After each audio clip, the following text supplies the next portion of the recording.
everyone, welcome to Swami Vivekananda Institute. My name is Aditi.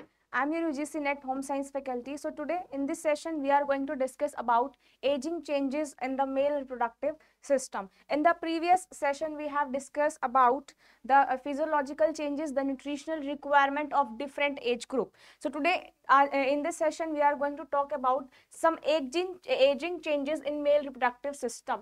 In the last session we have discussed about changes in old age. तो old age में जो जो changes थे, किस किस तरह की उसमें न्यूट्रिशनल रिक्वायरमेंट थी, क्या क्या फिजियोलॉजिकल चेंजेस थे, उन सभी के बारे में हमने डील किया था, उस सभी के बारे में हमने पढ़ा था. सो यहाँ पर आज हम देखने वाले हैं कि क्या क्या एजिंग चेंजेस आते हैं in the male reproductive system. So first is it में include change in the testicular tissues में चेंज आते हैं, sperm production and erectile function. ये सभी किस में आते हैं चेंजेस में. These changes usually occur gradually, ये ग्रेजुअली होते हैं, एकदम से नहीं होते.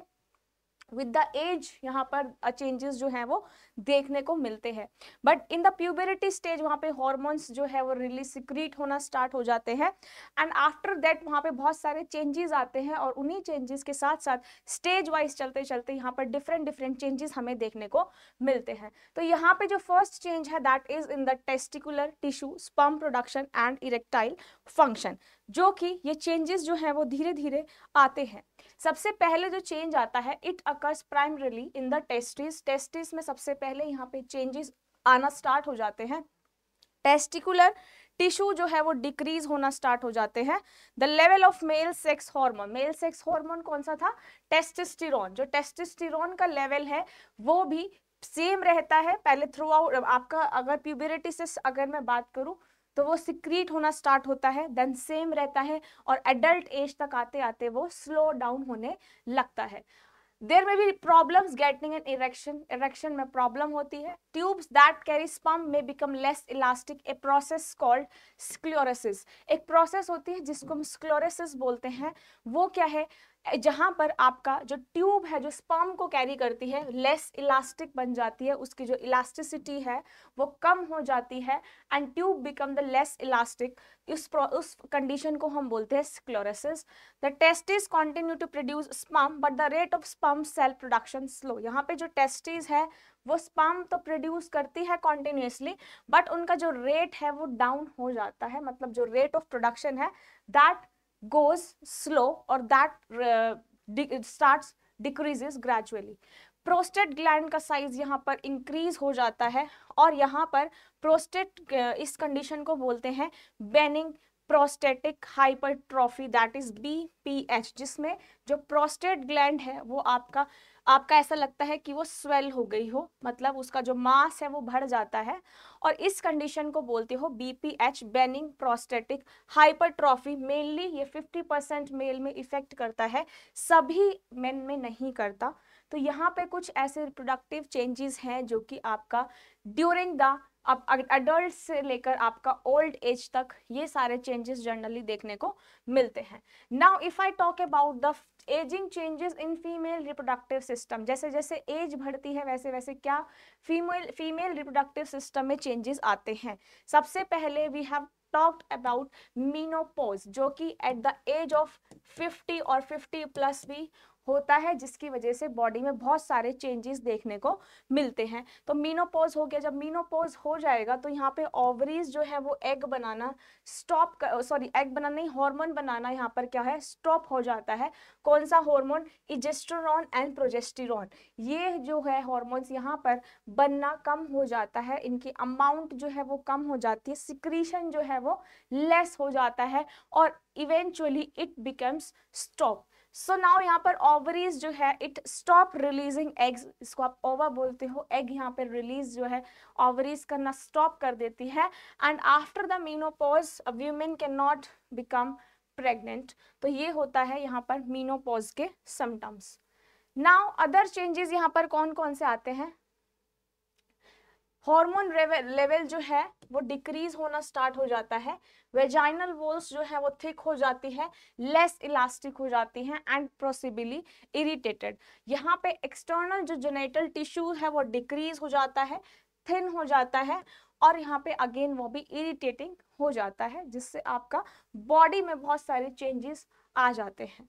और कौन कौन से कॉमन चेंज है यहाँ पर, मेनोपॉज के सिम्टम्स क्या क्या है, हेडेक होने लगता है, mood swings, trouble in sleeping, also यहाँ पे आई डिसऑर्डर्स, जिसमें आपको देखने में आपको क्या लगता है, या तो आपको पास का दिखना बंद हो जाता है, तो धीरे धीरे इवेंचुअली जो आपकी चेंजेस हैं ये सारे ये बॉडी में देखने को मिलते हैं in a female reproductive system और इन अ फीमेल बॉडी।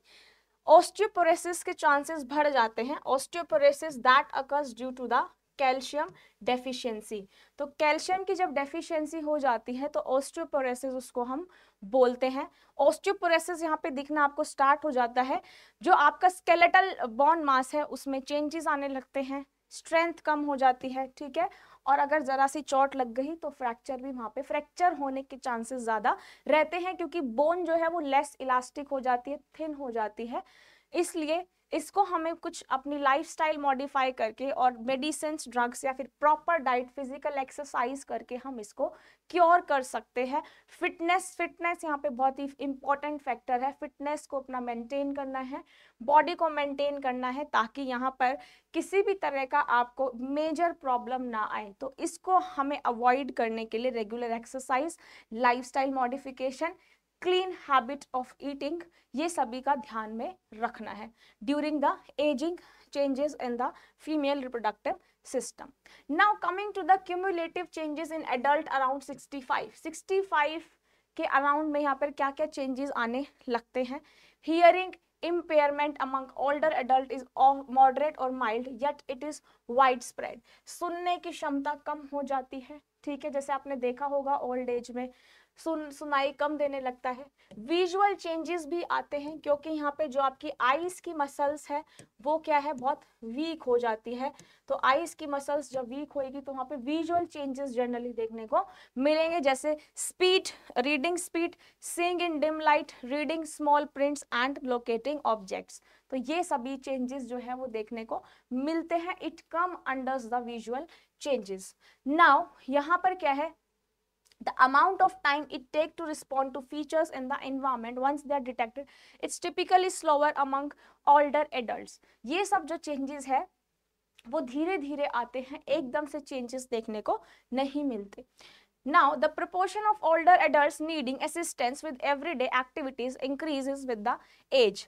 अब ये जैसे जैसे आपके चेंजेस आते हैं बॉडी में, तो वहां पर अगर बॉडी में चेंजेस आ रहे तो ऑर्गन में भी चेंजेस आएंगे, जैसे हार्ट, किडनी, ब्रेन, लंग्स, इनमें सब क्या है, it gradual decline over the life span. बहुत सारी बीमारियां होने लगती है किडनी में, लिवर में, ब्रेन में, तो ये सभी किसका है, एजिंग के सारे चेंजेस है। Next is furthermore the cell remaining in the elderly individual may not perform as well as those in young. Certain cellular enzyme may be less active.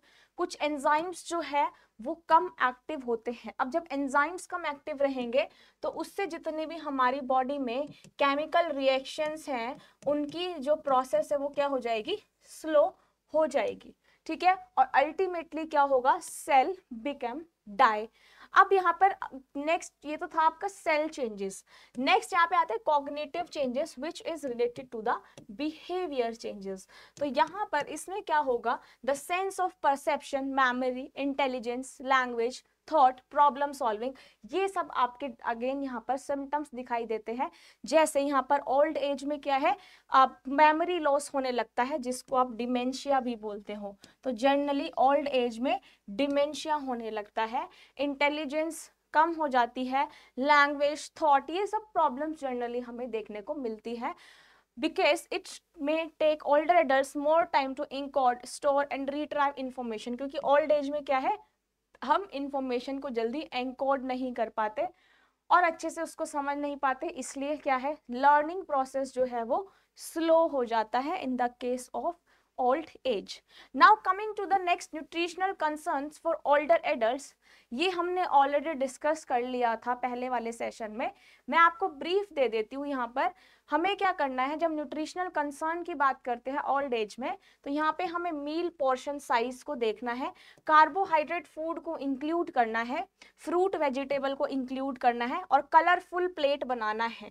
Colourful plate बनानी है ताकि जैसे आप बोलते हो ना कि ओल्ड एज में जो टेस्ट है वो बच्चों जैसा हो जाता है, तो द वे अब चिल्ड्रन लाइक कलरफुल प्लेट, उसी तरीके से एक ओल्ड एज वाले पीपल जो हैं वो भी कलर प्लेट को पसंद करते हैं। तो यहाँ पे हमें डिफरेंट प्रोटीन फूड्स, ठीक है, हाँ मेन हमें क्या करना है, फैट को अवॉइड करना है एंड शुगर को ज़्यादा अवॉइड करना है, डेयरी प्रोडक्ट्स को ऐड करना है। इसमें आपके पास क्या है, मोनो अनसैचुरेटेड और पॉली अनसैचुरेटेड फैट्स का यूज करना है, सैचुरेटेड फैट्स का यूज नहीं करना है। सैचुरेटेड फैट्स कौन से होते हैं, जो गंदे फैट्स होते हैं, जो हमें नहीं चाहिए, बटर, चीज, जो हमारी बॉडी को हार्म कर सकते हैं, that fat are known as saturated fat. कम से कम सॉल्ट का यूज करना है। तो ये सारे न्यूट्रिशनल चेंजेस हमने डिस्कस कर लिया था। फ्लूइड जो है वो अच्छे से लेना है, हाइड्रेटेड रहना है, ठीक है, क्योंकि डिहाइड्रेशन से क्या होगा, टायर्डनेस होगा, डिजीनेस होगा, कॉन्स्टिपेशन होगा, इसलिए अपने आप को हाइड्रेट रखना है। Now coming to the community nutrition, अगर मैं कम्युनिटी न्यूट्रिशन की बात करूं तो ये नाम से ही हमें पता चल रहा है कि कम्युनिटी का मतलब क्या है, एक ग्रुप। कम्युनिटी का मतलब क्या है, एक ग्रुप।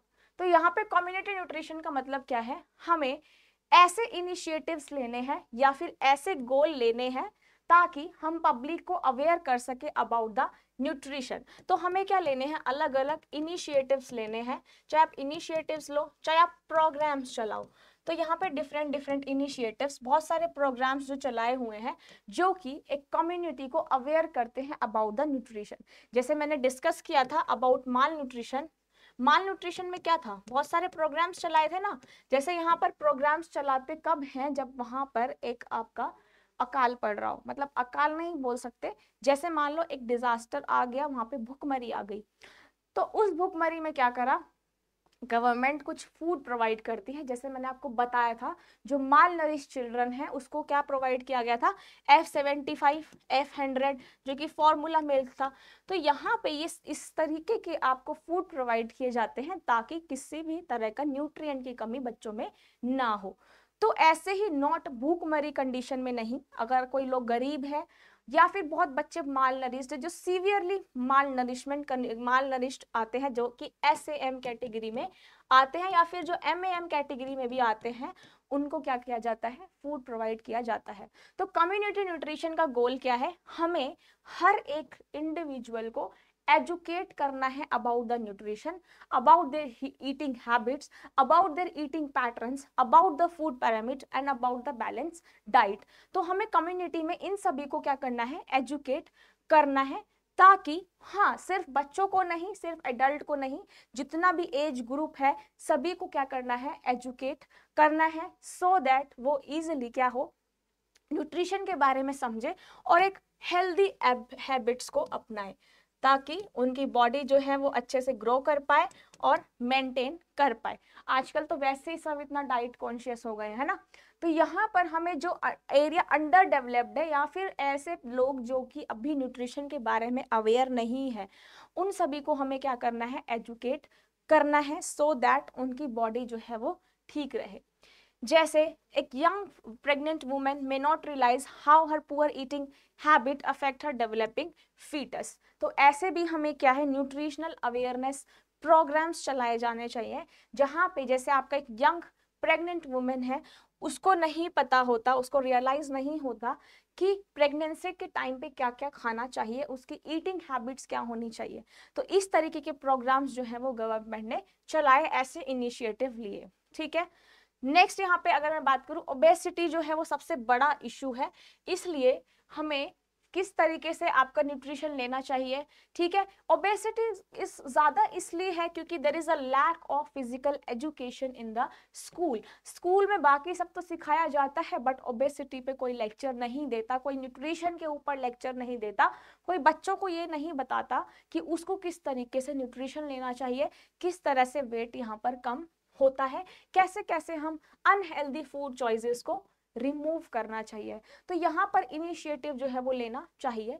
कम्युनिटी न्यूट्रिशन प्रोग्राम्स जो है वो क्या करता है, किसी के एटीट्यूड, किसी के बिहेवियर को चेंज करता है कि डाइट में क्या खाना चाहिए, जो कि फ्रूट, वेजिटेबल, होल मोल ग्रेन्स ज़्यादा लेना चाहिए। जनरली जो कम्युनिटी न्यूट्रिशन चलाया जाता है वो किस पे चलाया जाता है, हेल्दी ईटिंग पे चलाया जाता है। अब इसको एडमिनिस्ट्रेट कौन करता है, कौन चलाता है इसको, जैसे आपके public health agencies, public schools, residential facilities, इन सब में आपको जनरली न्यूट्रिशन का प्रोग्राम चलाने चाहिए। एल्डरली हॉस्पिटल हो गए, social service organisation and health care system. तो ये था आपका कम्युनिटी न्यूट्रिशन।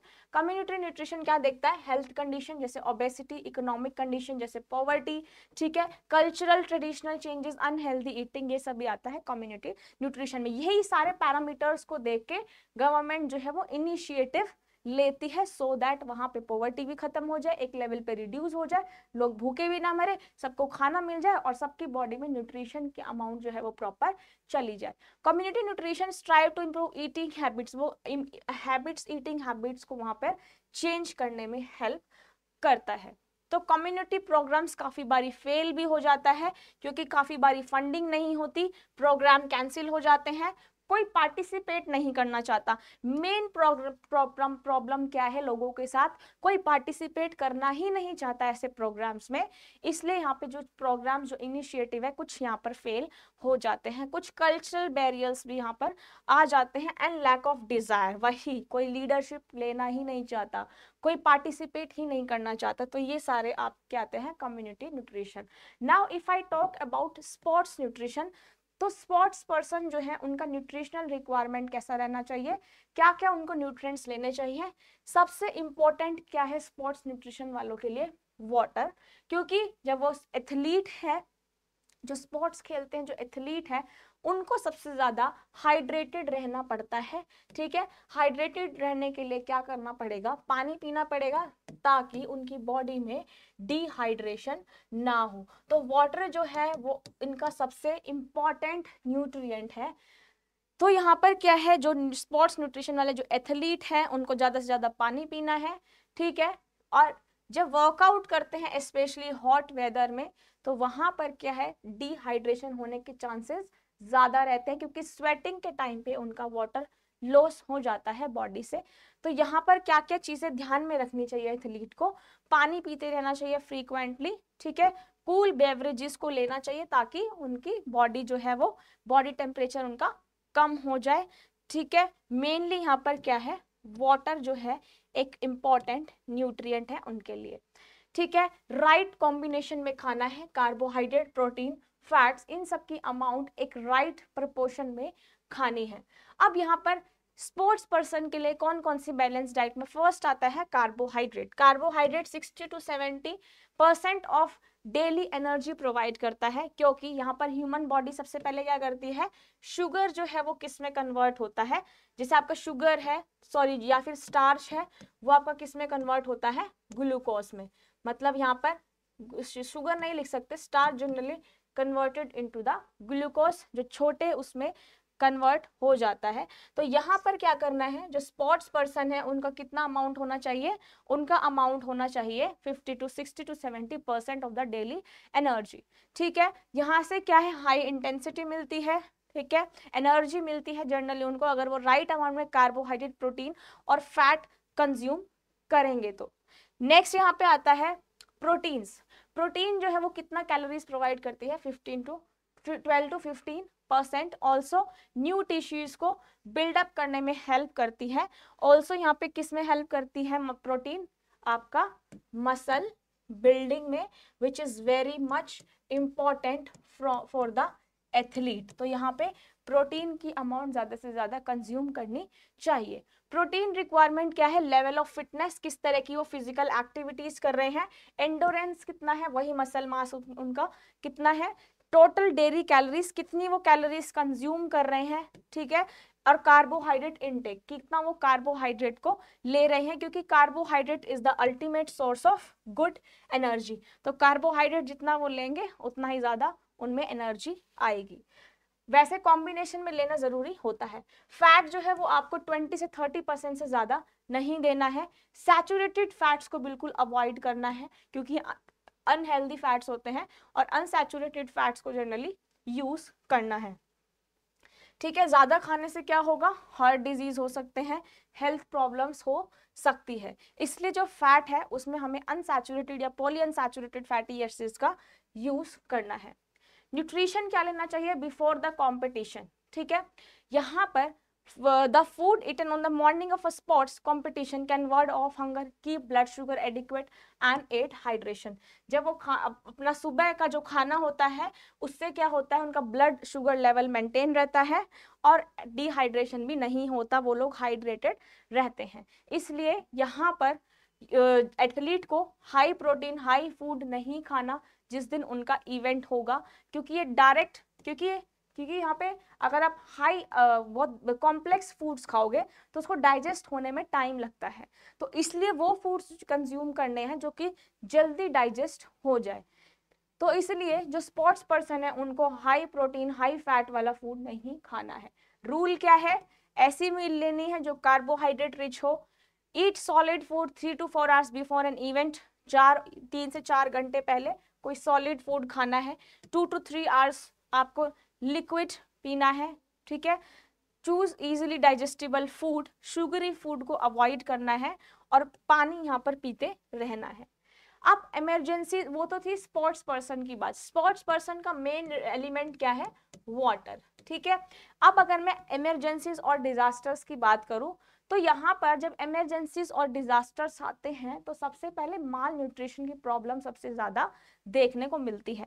और माल न्यूट्रिशन सिर्फ बच्चों में ही नहीं लेकिन और भी लोगों में देखने को मिलता है। जनरली बच्चों वाली एज ग्रुप में ज्यादा मिलता है, but in the adolescent stage भी, इन एडल्ट स्टेज भी माल न्यूट्रिशन देखने को मिलता है। तो यहाँ पर हमें क्या क्या न्यूट्रिशन लेना चाहिए, वहां पे फूड शॉर्टेज हो जाती है, इसलिए हम क्या है वहां पे थेरेप्यूटिक फूड्स को भेजते हैं जहां पर डिजास्टर होता है, क्योंकि अल्टीमेटली जो आपका न्यूट्रिशनल स्टेटस है वो आपकी पॉपुलेशन पे इफेक्ट करता है।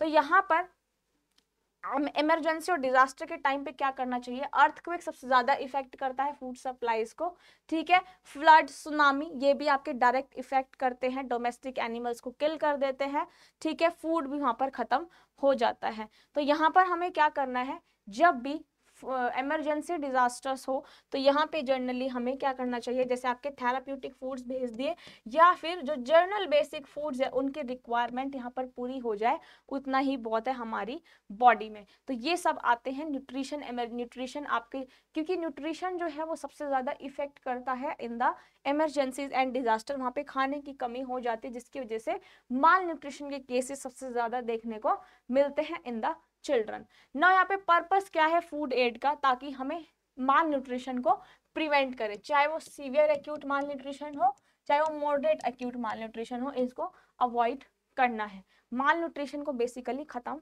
करना है। तो हमें कौन कौन से स्टेप्स फॉलो करने चाहिए in for an effective food programmes, हमें क्वांटिटी देखनी चाहिए फूड की कितनी है, ठीक है, कितना फूड अवेलेबल है। जो अफेक्टेड पॉपुलेशन है जहाँ पे डिजास्टर्स या इमरजेंसीज आए हैं वहां पर हमें क्या डाइटरी रिक्वायरमेंट को मेजर करना चाहिए, कैलकुलेट करना चाहिए, कितनी हमें फूड की क्वांटिटी चाहिए होगी, कहाँ पर भेजना है, ये सभी चीजों का ध्यान में रखना है, ठीक है। यहाँ पे इमीडिएटली उनको फूड प्रोवाइड करना है, उनको आइसोलेट करना है।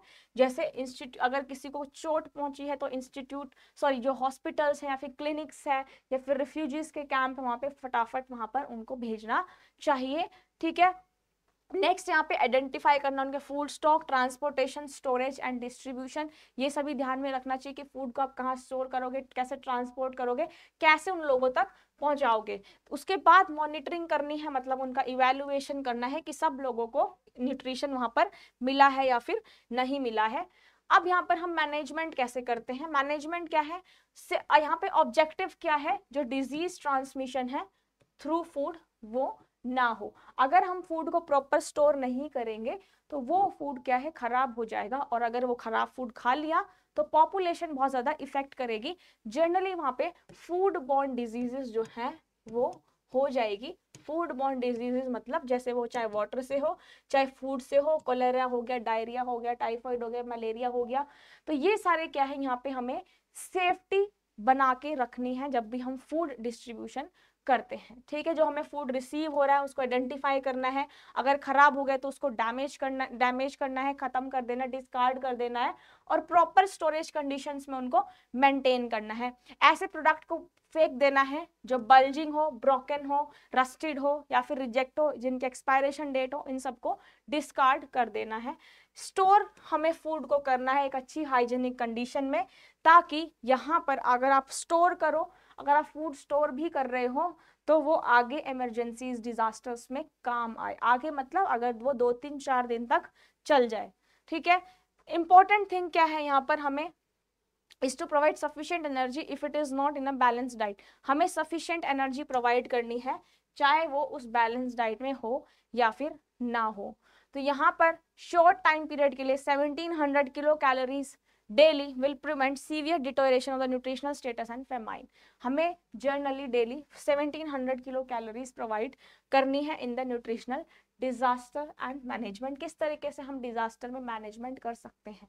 So this is all about the nutritional requirement in disasters, in in a sports nutrition for athletes in a old age. What are the physiological changes in the we have seen what are the physiological changes during in the male reproductive or the female reproductive system, nutrition during disasters and risk।